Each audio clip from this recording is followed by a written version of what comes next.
আজ প্রথম তোমাদের সাথে একটা ভর্তার রেসিপি শেয়ার করছি। একে তো গরমকাল, তার উপর বাজারে পটলের রমরমা, তাই শাশুড়িমার আবদারে বানিয়ে ফেললাম পটল চিংড়ির ভর্তা। গরম গরম রুটিতে বলো কি গরম ভাতের পাতে পটল চিংড়ির ভর্তা থাকলে আর অন্য কোনো পদ লাগেই না।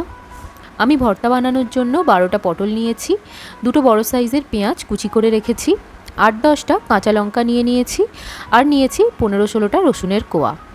এবার আমি পটলের দুই দিকের মুখ কেটে পটলের ওপরের আস্তরণটা চেঁচে নিচ্ছি। খোসা কিন্তু ছাড়াচ্ছি না, এতেই কিন্তু পটলের ভর্তার স্বাদ আরও ভালো হয়। এবার পটলগুলোকে ছোট ছোট টুকরো করে কেটে নিলাম।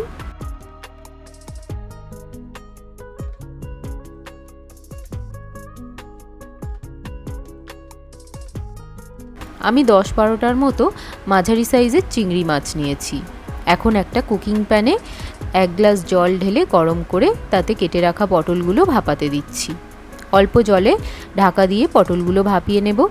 মাঝখানে ঢাকনা খুলে একবার নেড়ে দিচ্ছি, আবার ঢাকনা দিয়ে মোট 8 মিনিট মতো ভাপিয়ে নিলেই ঠিকমতো পটলগুলো নরম হয়ে যাবে। পটলগুলো আমার ভাপানো হয়ে গেছে।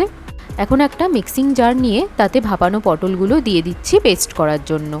জারটা যেহেতু ছোট তাই অনেকবার করেই দিতে হবে। প্রথমবারে আমি সবকটা রসুন কোয়া আর 5টা কাঁচা লঙ্কা দিয়ে পেস্ট করে নিলাম, পরের বারে আর বাকি কাঁচা লঙ্কাগুলোও দিয়ে দেব। এরপর ঢাকনা খুলে 12টা চিংড়ি মাছ জারে দিয়ে আরও একবার পেস্ট করে নিলাম ভালো করে। এভাবে সব পটলগুলো আমার পেস্ট করা হয়ে গেছে। এবার একটা কড়াইতে 2 টেবিল স্পুন তেল গরম করে তাতে 2টো শুকনো লঙ্কা ভেঙে দিয়ে দিয়েছি। শুকনো লঙ্কা দুটো ভালো করে মুচমুচে করে ভেজে নিয়ে তুলে রাখছি একটা বাটিতে। ওই তেলেই কেটে রাখা পেঁয়াজ দুটো ছেড়ে দিলাম। একটু নাড়াচাড়া করে নিয়ে 1/2 চা চামচ কালো জিরে দিয়ে দিলাম একটা সুন্দর ফ্লেভারের জন্য। পেঁয়াজটা তাড়াতাড়ি নরম হবার জন্য 1/2 চা চামচ নুন অ্যাড করে দিলাম। ভালো করে পেঁয়াজটা ভেজে নেব গোল্ডেন ব্রাউন করে। দেখো পেঁয়াজের কালার কিন্তু একদম চেঞ্জ হয়ে গেছে।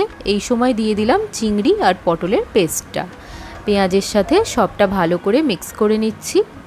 এবার ঢাকা দিয়ে পটলের যে জলটা আছে ওই জলটা শুকিয়ে নেব।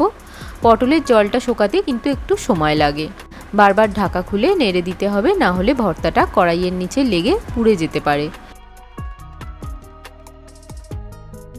অ্যাড করলাম 1/2 চা চামচ হলুদ গুঁড়ো, 1 চা চামচ লাল লঙ্কার গুঁড়ো, 1/2 চা চামচ চিনি ও 1 চা চামচ নুন। সবটা ভালো করে মিশিয়ে দিলাম।